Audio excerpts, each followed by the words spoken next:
Fala galera, eu sou o professor Leonardo Aragão e nós vamos aí para mais uma aula de geografia, né? Para a gente poder recapitular o que a gente tinha visto nas últimas aulas, né? A última aula a gente falou um pouco sobre o espaço urbano e alguns conceitos importantes que nós precisamos trabalhar sobre o assunto, né? Então nós falamos sobre metropolização, conurbação, cidade global. Vocês devem lembrar disso aí em casa, né? E o nosso próximo tema, né, no caso, é sobre urbanização brasileira. Então a gente precisa falar sobre como esse processo de urbanização inicia-se aqui no Brasil. Vamos lá. Então, galera, as primeiras cidades brasileiras, elas vão ser construídas, né, junto com a chegada dos portugueses aqui no nosso território, certo? Então a ocupação portuguesa vai ser a responsável por isso. Essas cidades, elas tinham simplesmente características administrativas. Elas não tinham grandes importâncias na economia. Ali a gente não trabalhava, não tinha grandes serviços. Elas eram mais cidades portuárias, responsáveis para receber a mercadoria que vinha do interior do país, né?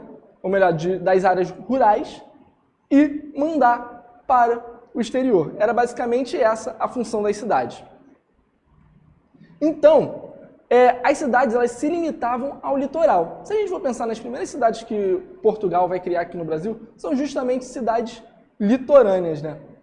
Então a gente vai ter aí Recife, Salvador, Rio de Janeiro como exemplos. E todas as cidades são cidades portuárias, cidades litorâneas. O Brasil ele ia ter uma população rural. Então a característica da população brasileira é uma característica de uma população rural. E isso se dá devido ao tipo de economia que a colônia brasileira tinha, né? Que é o quê? A economia agroexportadora. Galera, quando eu falo economia agroexportadora, eu quero dizer que a produção agrícola era a principal fonte de economia brasileira, né? E ela era exportada, ela era voltada para o mercado externo. Então, por exemplo, a primeira gênero agrícola que a gente vai cultivar aqui em massa para exportação é a cana-de-açúcar. A maior parte dessa cana-de-açúcar, toda essa cana-de-açúcar, ela vai ser enviada para o exterior, né? No caso, para abastecer a metrópole, né? Que no caso é Portugal. Então, aqui eu trouxe uma imagem para vocês poderem verem as rotas comerciais de Portugal naquele momento. Todas elas eram rotas marítimas. Por isso, a importância das cidades serem portuárias. Portugal, quando chega no Brasil, eles têm a sorte, né, de chegar ali pelo Nordeste e encontrar solos massapês, né? Esses solos massapês do Nordeste, eles são bons para a agricultura. E isso faz com que a produção agrícola portuguesa aqui no Brasil não precise ser muito no interior do país, possa ser bem próximo ao litoral. Isso tudo fez com que as cidades, né, se concentrassem ali no litoral. Era mais um motivo para não ter porquê criar cidades muito para o interior, já que dava trabalho, já que naquela época os meios de transporte, né, não eram de tanta qualidade. Então, a gente só vem falar sobre o início da urbanização no Brasil apenas ali na década de 30. Né? Então o Brasil vai ter como um pontapé inicial para a urbanização Getúlio Vargas. Por quê? Isso tem todo um contexto, então vamos tentar explicar aqui um pouco. O que acontece, galera? Em 1930, o então presidente da época, Getúlio Vargas, ele vê que o Brasil precisa mudar a sua balança comercial. Isso por quê? Não sei se vocês lembram, provavelmente nas aulas de história você deve ter estudado em algum momento sobre a crise de 29, né? Que foi uma crise na Bolsa de Valores de Nova York, fazendo com que o Brasil e o mundo, né, entrassem em crise. O Brasil, até então, naquele momento, um dos principais produtos exportados pelo Brasil era o café. E o café é um bem supérfluo, né? Então, a população mundial parou de comprar o café brasileiro porque estava em crise. E isso fez com que o Brasil entrasse na crise junto com o mundo. Vargas, então presidente, pensa o quê? Nós precisamos de parar tanto do mercado externo e pensar no nosso mercado interno. Para quê? Para nesse momento de crise, o Brasil poder se segurar bem. Dessa forma, Vargas vai começar a incentivar a industrialização no Brasil, né? No caso, não só a industrialização, ele faz outros processos para incentivar isso, né? Mas a industrialização é um deles, né? Então vamos ver um pouco sobre o que o Vargas vai fazer para poder incentivar essa urbanização, essa industrialização. Porque, galera, esse processo de urbanização ele vai estar muito ligado ao de industrialização, certo? Então, fatores que vão incentivar a urbanização. A industrialização, como eu disse, né? Vargas vai ser responsável por criar as indústrias de base aqui no Brasil. Então, a primeira indústria que ele vai criar vai ser a CSN, né? Companhia Siderúrgica Nacional, que fica ali em Volta Redonda. Ó, reparem, ela fica em Volta Redonda fica onde? No Rio de Janeiro. Rio de Janeiro, na região sudeste. E nessa época, galera, como o café também ficava na região sudeste, o sudeste era justamente a área do Brasil onde tinha maior infraestrutura. Por isso, era o local mais adequado para se iniciar esse processo de industrialização, porque a indústria poderia se aproveitar de toda a infraestrutura criada até então pelo café, certo? Por isso, Vargas inicia a industrialização do Brasil aqui pelo Sudeste. Então, Vargas vai incentivar a industrialização, vai criar as leis trabalhistas, né? Galera, uma coisa importante que vocês precisam saber. Quando Vargas cria as leis trabalhistas, ele vai criar e limitar essas leis trabalhistas para o espaço urbano. Somente as indústrias, somente trabalhadores de indústrias vão ter esse benefício. A galera do campo não vai ter esse benefício no momento. As leis trabalhistas chegam para o pessoal do campo, mas só um pouco mais para frente na história do Brasil, né? E outra coisa importante também é o êxodo rural. O Brasil, historicamente, tem uma questão de desigualdade no campo. Isso é uma questão histórica no Brasil. Então, a galera, naquele momento, vendo que as cidades começavam a crescer, começavam a ganhar importância, começava a surgir oportunidade lá, as pessoas sem oportunidade, sem perspectiva no campo, faziam o quê? Saíam do campo e iam para a cidade. Um exemplo disso é, como eu disse, as leis trabalhistas. Então, eles veem que, nas leis trabalhistas, há uma oportunidade de melhores condições de emprego. Então, eles saem do campo e vão para as cidades. Não esqueçam, gente, êxodo rural é isso, a saída das pessoas do campo indo morar nas cidades.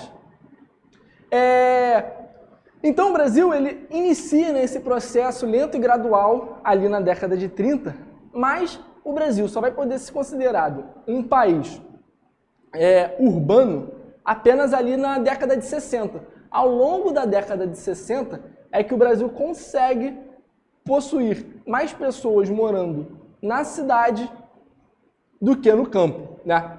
Então aí, ó, como a gente pode ver no gráfico, a gente vê que a população urbana, que é a linhazinha azul, ela vai passar da população rural justamente ali, ó, no meio da década de 60 para 70, é quando essa curva, né, da população urbana passa da população rural. Então a gente vê o quê? Que a população urbana cada vez mais sobe e a população rural vem descendo ao longo dos anos, né? Segundo o geógrafo Milton Santos, o crescimento brasileiro foi um dos mais rápidos, intensos e violentos no século XX. Então essa urbanização ela não foi planejada, ela só aconteceu de forma rápida e abrupta, né? E essas mudanças ocorreram de forma desigual em toda a região, as regiões brasileiras. Isso eu quero dizer o quê? Justamente quando a gente pensa nas maiores cidades do Brasil. Até hoje, as maiores cidades do Brasil vão estar onde? Vão ser o quê? Rio de Janeiro e São Paulo. Belo Horizonte também vai ser uma grande cidade. Então, elas vão estar concentradas aonde? No Sudeste. Nesse primeiro momento, as cidades do Sudeste, elas crescem de forma muito desigual. Elas crescem muito e o resto do Brasil não acompanha. Só mais para frente é que a gente vai começar a ter uma descentralização, né, nessas cidades e a gente vê as pessoas indo morar e vê o aumento de cidades médias no Brasil. Mas nesse primeiro momento a gente vê o Sudeste despontando de muito no restante de outros locais no Brasil. Então aqui, né, aqui eu trago uma tabela, né, que é sobre a evolução da população e índices de urbanização. Então, como a gente pode ver, ó, na década de 60 para 70, o índice de urbanização aumenta de 44% para 55%. É nesse período onde a gente tem um boom nas áreas urbanas. E essa velocidade é o que fez com que as cidades crescessem de forma desigual, não gerando oportunidades ideais para todos, né? Então foi 11% aí, aproximadamente de crescimento em muito pouco tempo. O processo de urbanização acelerado e violento acirrou ainda mais o processo de segregação espacial. Gente, quando eu falo de segregação espacial, o quê? É justamente uma questão de uma separação do espaço urbano em questão financeira, né? Uma questão de dinheiro. Então, por exemplo, essa imagem aí, ela mostra isso muito bem. É uma imagem bem comum até em vestibulares, vocês podem encontrar isso aí. Tem vestibulares que usam essa imagem, porque ela é uma imagem que demonstra muito bem esse processo de segregação socioespacial. Que é o quê? A gente vê um condomínio de luxo, né? Um lado tem um condomínio de luxo e o outro é uma comunidade. Então a gente vê que, por exemplo, mesmo dividido por muito poucos metros, né, um lugar para o outro, com certeza a pessoa, para morar naquele condomínio de luxo, tem que pagar muito mais do que a pessoa que mora nessa comunidade. Então, galera, vai acontecer alguns processos, como, por exemplo, a gente falou sobre segregação socioespacial, o da autossegregação, que é justamente essa coisa da pessoa pagar mais para poder se separar propositalmente do restante da cidade. Então, isso é um conceito, né? Segregação socioespacial e o conceito de autossegregação. Isso a gente já falou na aula, vocês devem lembrar. E também, né, graças à segregação socioespacial, né, então essa divisão do espaço aí, devido às suas condições, vão fazer com que tenha diferentes ofertas de serviços no ambiente, no espaço urbano, né? Aí aqui eu trouxe dois exemplos. Um é o Cabify, eu não sei se todos vocês conhecem, mas o Cabify, ele é como se fosse um Uber. É porque hoje o Uber, ele está popular e acho que atende um exemplo aqui que a gente falando sobre o Rio de Janeiro, né? O Uber, se eu não me engano, ele atende todas as áreas do Rio de Janeiro. Não conheço nenhuma área do Rio de Janeiro que o Uber não atenda. Mas, em um certo momento, o Uber não atendia em todas as áreas do Rio de Janeiro. Ele começou atendendo aonde? Na Zona Sul. O Cabify, ele é um exemplo disso. O Cabify, a gente só vai conseguir pegar um motorista do Cabify se a gente estiver na Zona Sul do Rio de Janeiro, por exemplo, região central, ali parte da Zona Norte.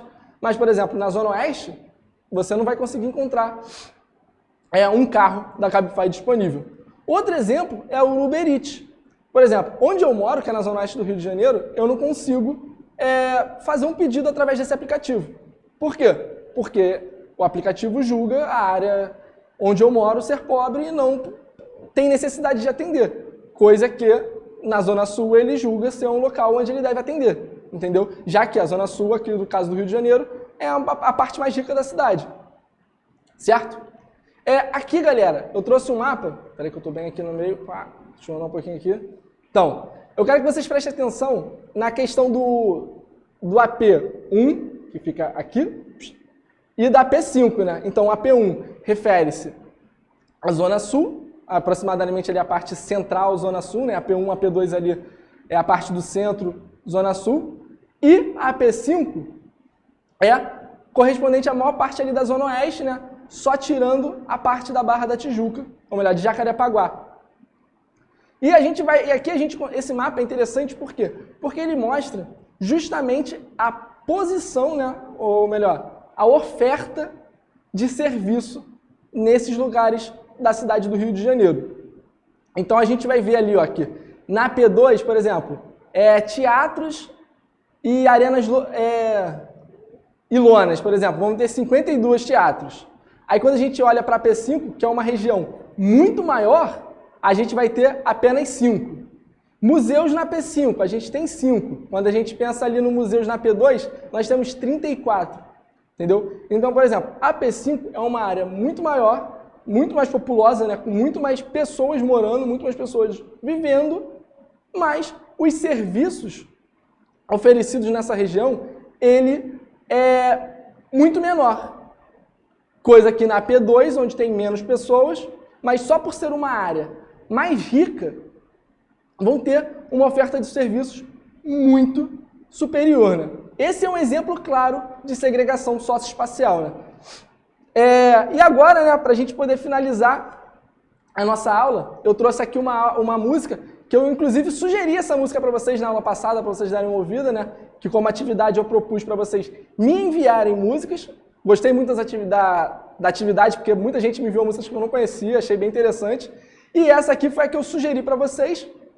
E eu acho que ela fala bastante, né? E deixa claro a questão da desigualdade social que a gente encontra na cidade, né? Essa música é A Cidade, do Chico Sainz, e ela fala, né? A cidade não para, a cidade só cresce, o de cima sobe e o de baixo desce.